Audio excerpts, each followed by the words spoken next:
Traffic planners are helping one community get its pedestrian safety program squared away. A stretch of sunny, dry weather ahead for East Alabama. We'll have the complete 7-day forecast coming up. EAN Local News starts now.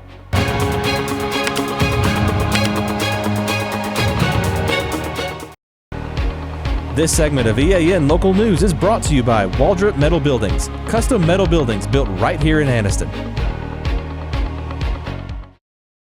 Hello, we're glad you could join us. I'm Katie Edwards. Jacksonville city officials and traffic engineers from the 3-Notch group met with citizens at City Hall last night to unveil plans for road improvements on the town square.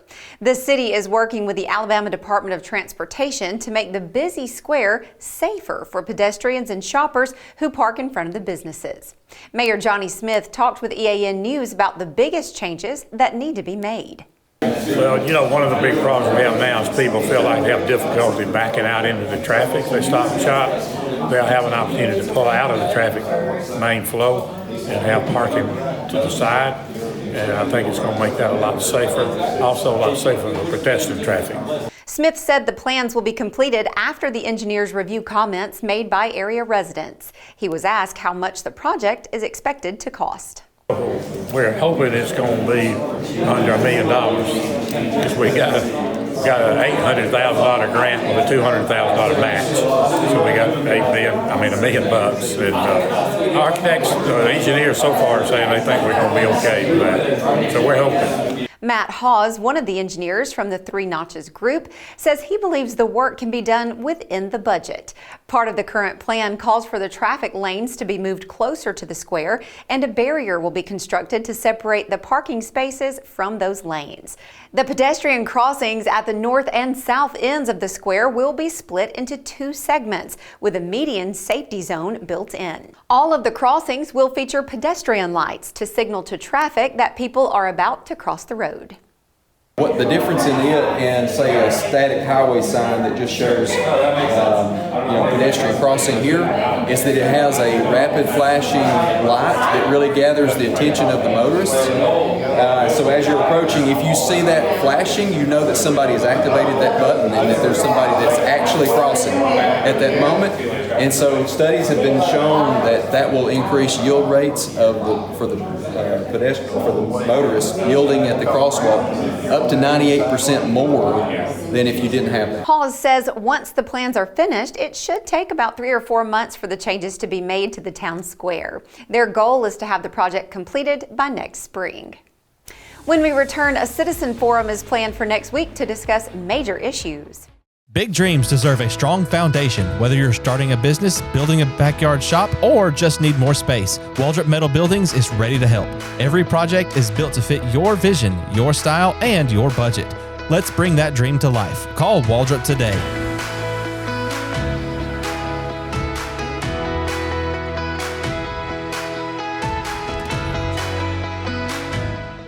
Welcome to Buster Miles Kia in Anniston, where we're dedicated to serving you with honesty and care. Whether you're shopping for a new or used car or need service, we're here to make it easy and stress-free. Visit us today at Buster Miles Kia, where great cars and family values come together. Buster Miles Kia, your trusted hometown dealership.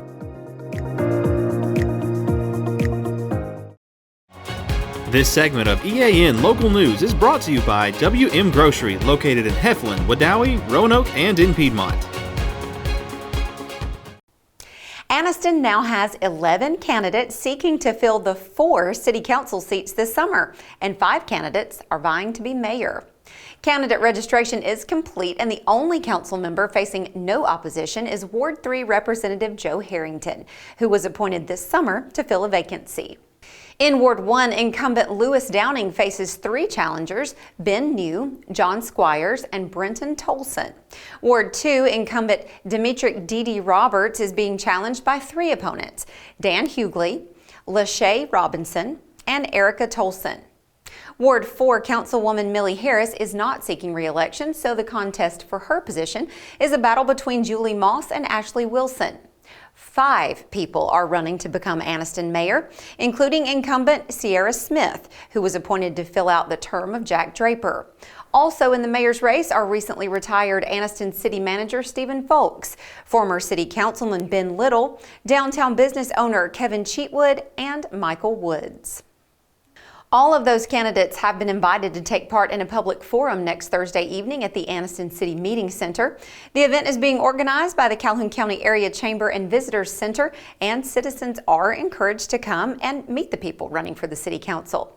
The forum begins at 5:30 Thursday evening on July 10th. The city election will be held on August 26th. It's being billed as one of the biggest 4th of July parties in the South, and it starts in 2 days. Details when we return. Spring into freshness at WM. Celebrate the season with our bountiful selection of farm fresh produce. From juicy berries to crisp greens, taste the flavors of spring at WM. Visit us today and let the freshness bloom in every bite. I'm Mary Beth from CARES Direct Primary Care. Do you want convenient 24/7 access to health care? We're available in person, by text, phone, and video visit. Sooner or later, we all get sick. A quick trip to an ER or urgent care can quickly add up to more than the cost of 1 year's membership of Direct Primary Care. If you have a high deductible, you can quickly burn through that before your insurance activates. Join CARES DPC today.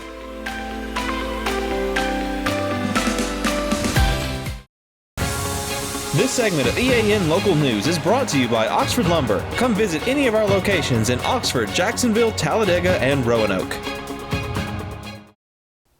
This Friday night in Gadsden, the city is presenting what it calls the biggest 4th of July party in the South. City officials are pulling out all the stops with concerts, food trucks, First Friday, and the biggest fireworks show ever launched from Memorial Bridge over the Coosa River. Gadsden Mayor Craig Ford says there will be plenty of music, food, and fun for everyone. The live music will be at Riverside Park starting at 5 p.m. Nash County, a well-known country and rock cover band from Nashville, will take the stage at 7. Food trucks will have barbecue, hot dogs, dessert, and more available on the hill at Riverside Park. The main event starts at 9 p.m. as the city launches fireworks from Memorial Bridge over the Coosa River. Events will be spread out across the riverfront, so street closures are planned for various parts of the evening. Highway 411 will close at 2 p.m. from Chili's to Walnut Street, and Broad Street and Memorial Bridge will close at 3 p.m. for First Friday. The boat launch at Coosa Landing closes at 8 p.m. and water travel on the Coosa River will be closed from Buffalo Wild Wings to the Megan Bridge from 8:30 p.m. until after the fireworks show. The City of Piedmont is preparing for its annual Independence Day celebration at the Piedmont Sports Complex. Now in its 5th year, the event has been streamlined for 2025 with organizers focusing on the most popular attractions from years past. That includes the return of the foam party and a live performance by Sherwood 7, a Calhoun County band known for its classic rock sound. There will be local vendors on site with refreshments, and visitors are encouraged to arrive early for a good spot to view the fireworks show, which organizers say will be their biggest yet. The Etowah County Sheriff's Office is teaming up to help empower women with safety skills that could save lives.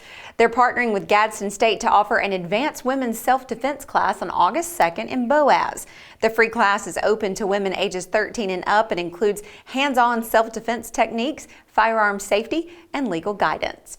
Sheriff Jonathan Horton says opportunities like this give women the tools and confidence they need to protect themselves, and he's proud to support it. Lunch will be provided, and there'll also be door prizes. To sign up, call 256-549-8276. John Holder standing by in the Pool Doctor Weather Center with the all-important holiday and weekend forecast. John? Katie, it is indeed an important forecast. 4th of July coming up on Friday, an extended holiday weekend for most folks. We will break down the complete forecast for the 4th of July and beyond next.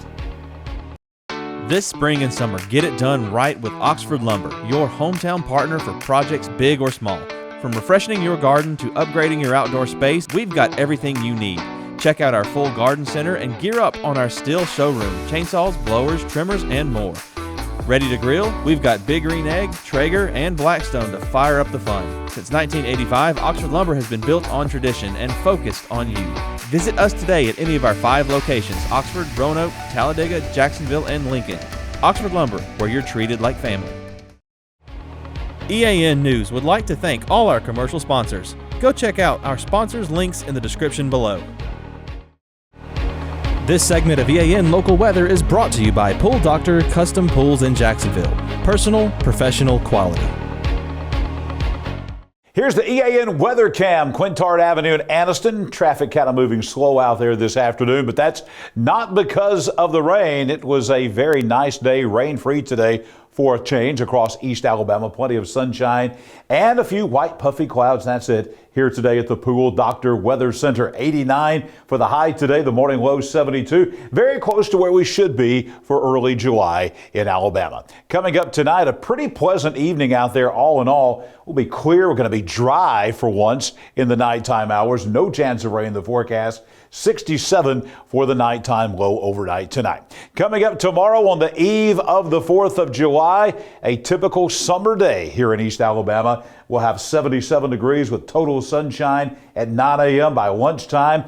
Temperatures continue to rise. Again, maximum sunshine tomorrow. 84 for the high at lunchtime. By 3 o'clock tomorrow afternoon, it looks like we are going to touch 90 degrees once again. 90, no chance of rain in the forecast. Another dry day coming up at about 3 o'clock tomorrow afternoon. Here's the 7-day forecast. Lots of sunshine on the agenda coming up. We are going to remain dry all the way through the 4th of July holiday weekend. I don't think anybody's going to complain about that. All of your fireworks shows are going to go off without any problems, delays, or anything like that. Just some very typical July weather coming up across East Alabama. 90 tomorrow. Here's the 4th of July on Friday. Sunshine, no chance of rain. 92 for the high. Saturday as we go into the long weekend. Again, no chance of rain, the high at 91. We're going to bring back some small rain chances, but for the back half of the weekend and the early part of next week. About a 20% chance of a shower Sunday, a 40% chance Monday. By Tuesday, a 50-50 chance of showers. All of this will be in the afternoon and early evening hours, as is typical in summertime in Alabama. With the heating of the day, we're going to keep those daytime highs right around 90 degrees, some low 90s early next week. Nighttime lows will be in the upper 60s and low 70s. Pretty classic weather for Alabama in the middle of the summertime. Now let's take a look at a couple of things here we want to look at that we haven't checked in on a couple of days. One is the air quality index. 49 is our number, just barely in the good category, but it is good. Again, with all the rain we've had lately, the weather has been pretty good out there for air quality. So we're in the good category. We're a tick away from being in the moderate range, but we won't worry about that. Very good air quality across East Alabama today. And of course, as you would expect, with maximum total sunshine, here is our UV index. Extreme is 11 plus.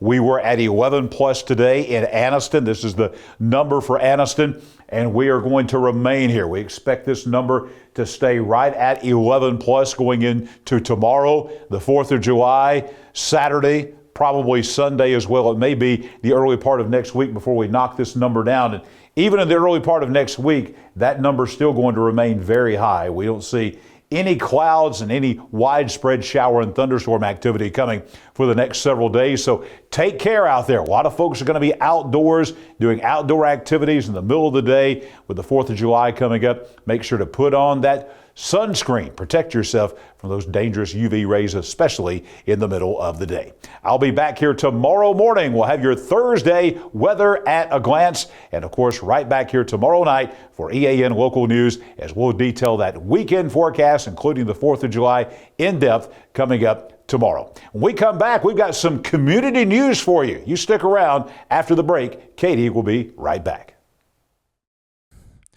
At Pool Doctor Custom Pools in Jacksonville, we believe a great pool is where the best memories are made. Family cookouts, sunny afternoons, kids laughing and splashing, it all starts with a pool that's clean, clear, and ready for fun. That's where we come in. From trusted Pentair products to the cutting-edge BeatBot cleaners, plus top-quality chemicals and fun accessories, we've got everything you need to keep your pool perfect. Visit Pool Doctor today, where pool care meets family care. Thank you for watching East Alabama Now Local News. Before we let you go, we have just one community announcement. The 11th annual Cleburne County Rodeo is set for September 5th and 6th at the MB Arena at Lost Creek Ag Center. The event is presented by Saga Construction and will feature 2 nights of rodeo competition produced by Frontier Classic Rodeo Company. Events include traditional rodeo competitions and youth activities like mutton busting. Food and merchandise vendors will also be on site. Tickets are only available electronically, either through a QR code or at the gate. No physical tickets will be offered. We're here every weeknight with the latest news, sports, and weather coverage, and we'll see you back here Thursday for your news on your schedule.